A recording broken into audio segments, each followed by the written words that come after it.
Yo, everybody, how's your fandom treating you? So, did you guys know there's another big DC event coming that's gonna make everything alright with the DC Universe? Bullshit! Well, hold on, this one's written by Scott Snyder. I'm listening. Okay, so we're all good, right? Okay. So, if you recall, last time we talked about something like this, it was with the fall of Apex Lex as well as Justice League and Doom War, and both those pretty much ended the same way. The Batman Who Laughs has joined the forces with Perpetua. The Justice League tried really, really, really hard to stop Perpetua. They failed, and then they were given another chance by the Quintessence. This is like, through that door. That door is our way, your way, to fixing this. And so, Dark Knight's death metal is what happened. So it turns out they failed again. Now we see the new DC universe, sort of. The new status quo. Wonder Woman is now a jailer in hell, which used to be Themyscira. Yeah, her partner is Swamp Thing, who ain't looking so good. Might have something to do with Justice League Dark. We'll have to look into that later on.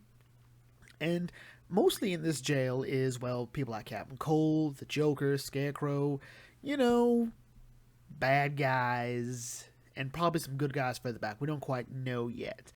And we also get a bit of a rundown of exactly what Diana's doing. So one thing she's doing is making a chainsaw. Why she's making a chainsaw, we don't know, but it still looks cool. She's been ordered, among other things, to also melt down her invisible jet. And Swamp Thing informs her that there's a new prisoner coming, and this new prisoner has been accompanied by 3 Batmen. So, under the Batman Who Laughs, the henchmen are Batman, and this sort of makes sense with how Snyder's done it. Originally in Dark Knight's Metal, the event that preluded this, there were evil Batmen from the Dark Knights, they were called, led by Barbatos, and they were sort of fallen Bruce Waynes, or Bryce Waynes, depending on how you sliced it.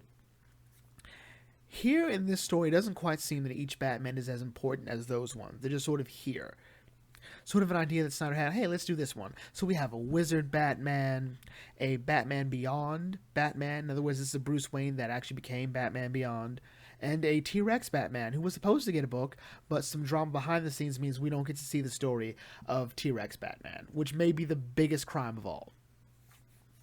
So they bring in the prisoner establishes a connection with Diana, but doesn't get to hear it, and then there's a meeting called by the Batman Who Laughs, and we get a bigger look at exactly what's going on. So all the remaining Earths are being controlled by evil Batman along with a hero. Harley is being watched by Dr. Arkham. Aquaman's being watched by what clearly is Cthulhu Batman. How that isn't the main enemy, I don't know yet. Scott Free, Mr. Miracle, is being watched by Darkfather, which is a apocalyptic dark side version of Batman, and they're making sure Batman succumbs to the anti-life, so there's that. And the Batman Who Laughs gives a rundown that Perpetua has destroyed another Earth. And when this is all done, they'll all be given Earths where they can just, like, they give them their own Earth, where you get to decide how the rules go, keep what you want to keep, and, all's good. Diana, meanwhile, all of a sudden gets a message from our Batman, our boy Bruce, and he says he's on the other side of the universe, he's working on something, and he needs Diana's invisible jet. He knows why the Batman Who Laughs wants to melt it down, because Bruce has never been able to track it, never been able to sense it, he's never been able to work around it. It's one of the few things Bruce has never been able to figure out. So he wants to use that to create a sort of protective barrier around an Earth all their own, or like at least a little area all their own. He wants to gather everybody he can and just hide this whole thing out. Diana, like, no, we can't do that. We have to push back. We have to push harder. And Bruce is like, no, it's not going to work. We've already lost. And he brings this up too, like, what happened when we went through the door? Because he remembers a bit of it. He remembers that Diana was the last one who fell, but everything else is a bit of a blur. Diana also doesn't quite remember it either. And the Batman laughs like, hold on, something ain't right here. He senses something's not right going by Diana's face. And the Batman Who Laughs has always been built up as a very confident person. This is the fusion of Batman and Joker. So on a psychological standpoint, this man is clearly a genius. He understands how people think, and he says, like, I know you, Diana. I've been across all the multiverses, or at least a good number of them, plenty of them.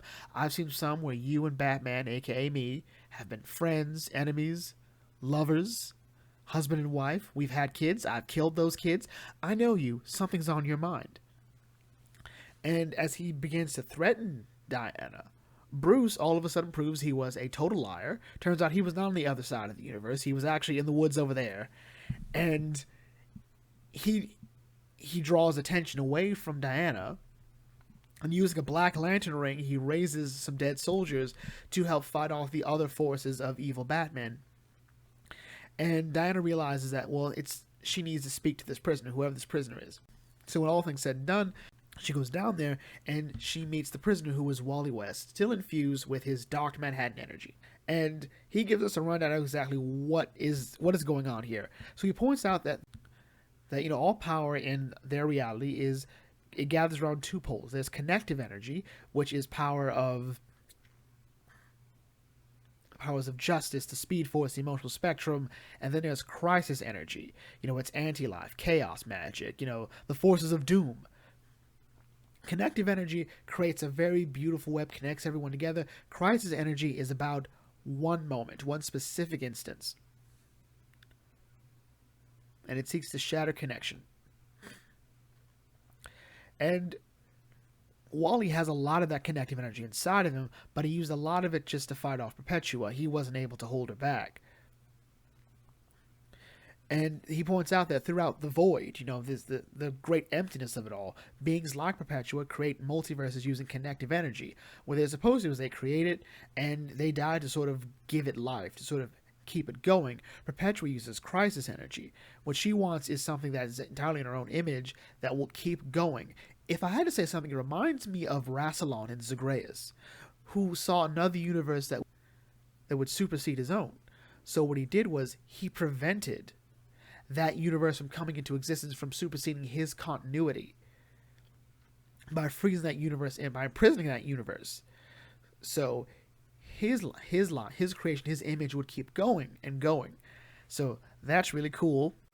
When her kind found out, when the other people like Perpetua found out, like, what have you done? You don't use crisis energy for this. They sealed her in the source wall. But Perpetua was still able to get some influence out, so she was able to whisper words in people who create crisis events. One of her big followers was Barbatos, who made his move, and when they defeated Barbatos, and when they later broke the source wall, they freed her. And then, of course, they had Apex Lex. And not long ago, a being from another reality, Dr. Manhattan, also had connective energy. He was also sort of seeking to fix things, which I'm guessing they're talking about how Doomsday Clock came to be, or at least DC Rebirth, or at least we know Dr. Manhattan inadvertently created New 52. He may have been trying to fix what Perpetua created with the Crisis events. So that quite didn't work because, well, Manhattan's gone off somewhere. And it turns out when they went to battle when they went through the door from the Quintessence, they were infused with connective energy, and they clashed with Perpetua. And that entire energy has sort of weakened Perpetua a bit, as well as everyone else. Like, even the sun's gone out. So the question is, how is she still so powerful? And he reveals that it's the Batman who laughs. He's effectively created a satellite that harnesses the power of those that remember the Crisis event, those that remember them.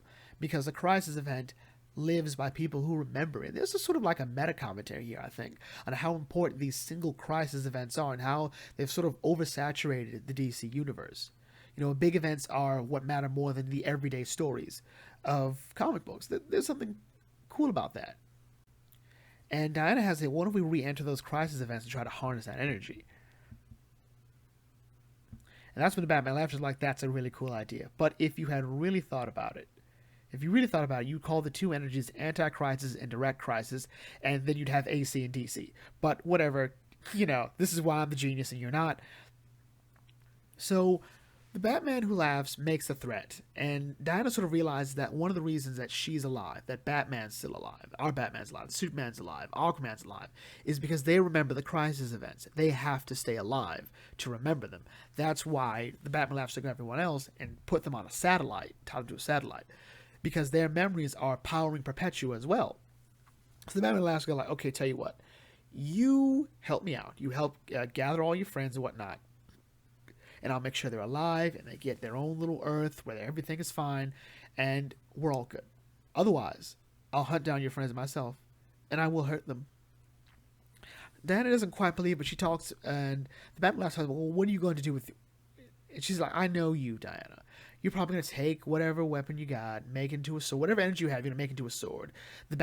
Bruce would make it into a shield. I know exactly how you guys would think, because he does. Remember, he's seen the multiverse. He's seen different versions of Bruce, Diana, Clark, Wally, Barry, Arthur, Shira, John, every Green Lantern you can think of, possibly even some Red Lanterns. Probably he's even found the last 5 Blue Lanterns. And she goes like, you think you know me?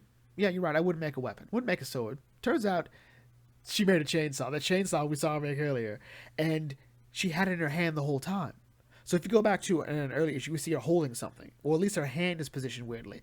Turns out she did melt down the invisible jet, and she used it to encase the chainsaw that uses the lasso of truth as a ripcord, killing the Batman who laughs. So that more than likely is nth metal that thing is made out of. And so he's dead. And the wizard Batman, who I thought would be interesting, but it's kind of nice, is like, my goblins, my goblins. They're robins who are like goblins. He's like, the Batman who laughs is dead. We must enact his final plan and, awaken the final Bruce Wayne. And the comic ends with Batman finding Sergeant Rock. So this story is like every really great Scott Snyder story. It's big, it's amazing, it pays homage to a lot of stuff that comes before it. It's interesting to see that in his stories, the heroes have been failing again and again and again, and when all is said and done, it falls to Diana, not Superman with all the power, not Batman the Man with 1,000 plans. It's Diana who refuses to give up, who's really thinking, well, no, it's not just enough that we survive, we have to fix this. And that was something a bit more in Dark Knight's Metal, too. And I'm looking forward to seeing how this plays out. How are they going to re-enter those crisis events? What kind of energy are they going to draw from it? How are we going to get Batman back into the fight properly, or is he already getting back into it? How are we going to save Superman? What other fun Batman are we going to meet here? I'm looking forward to it. We're going to bring this video to close here. If you're new to the Bucket Think, like, comment, share, subscribe, check out my videos, and I'll catch you all later. This is Bucket Think, signing off. Thanks for watching. As always, may your fandom serve you well.